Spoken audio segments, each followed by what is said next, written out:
Still talking Raptors brand basketball. This matchup against the Hawks. It's clear who the top three players are for both teams. You're looking at that backcourt for Atlanta. But with the Raptors, you're looking at the wings. And let's start with OG Anunoby, who had a great game. Sherman, I'll start with you. And sure, the defense laps, but OG's a guy who spreads the floor and is expanding his game. Your impressions of what you saw from OG against that porous Atlanta Hawks defense?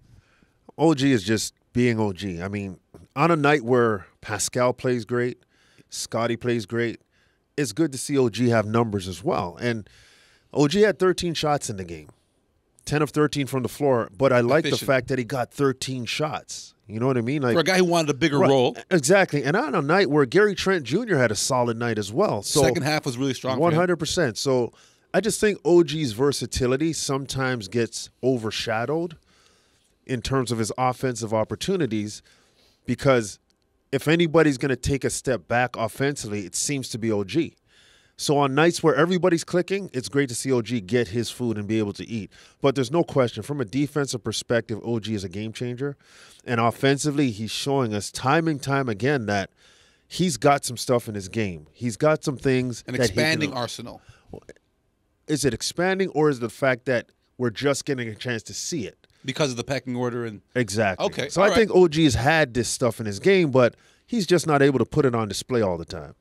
I think he's just a lot more confident, and he's like, and I've said this before, like, things are not brand new to him anymore, and you're starting to see that. And when you see someone who's constantly trying to, I want to say, better themselves, but you're looking at his abilities, one of the best three-point shooters from the corners. So he's excelled in that category. Great defender on the ball, off the ball as well. And he plays a role. He wants a bigger role. I think everyone knows that. Everyone understands that.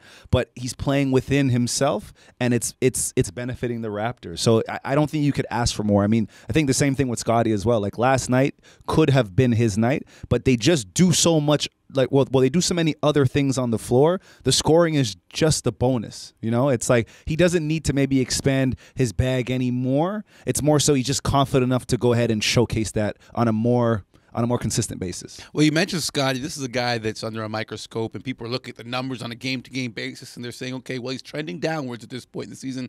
Big game for him, really showed up. And, you know, there's that conversation of he's got to focus on 3 things, not 4 things, not 5 things. Are you seeing, shaking your head, no, disagree? Let me hear it. Well, no, I agree. I agree with the fact that people say he's trending downward. In what capacity? Scottie does so many things on the floor that he doesn't need to score 27. He could score 10 and still affect the game. Like, if you're going to judge a player, judge them on how they affect winning, because numbers come and go. Yep. Right? And that's how I would say he's a good player. Like, Pascal affects winning, OG affects winning, Scottie affects winning. So I'm looking at it from, if he scores points in a 10-game span, he scores 27, 10, 15. How many of those did he win? Right? How many of those games was he impactful? Scottie does so many things for the, like, it's incomprehensible some of the times. Like, he leads the team in block shots. Like, he's blocking shots on a consistent basis, getting steals, pushing the ball in transition. Winning plays, and a lot of non-tangible things that you can't put in the stat sheet. So many things that don't show up in a stat sheet, just like Kyle Lowry. You know, he does so many things, and you could say that a lot about a few Raptor players. So Scottie, I don't think the numbers could say that he's trending downward. I think he's trending upward in the things that he's doing. You're an idiot if you just look at the numbers and try to figure out what Scottie's doing. Basically what I was trying to say, but in less way better. You're an idiot. I appreciate that. Just think about it. Let's be real. Scottie's a gamer. Yeah. If you watch the game, you know Scottie's a gamer. He's one of the most high-energy guys on this Raptors We were squad. talking about fighting before we got on camera. We actually were, right? Okay, so check this out.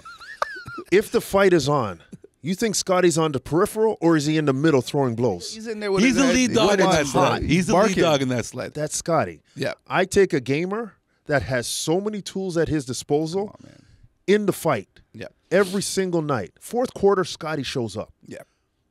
I don't care about your stats. Yeah. I don't care about your declining numbers. The guy's in the fight, and he's way too skilled, and he's young. He's still figuring it out.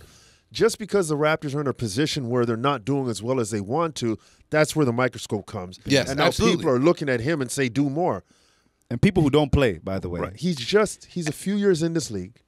He is getting better we're watching this young man develop into a potential star in this league.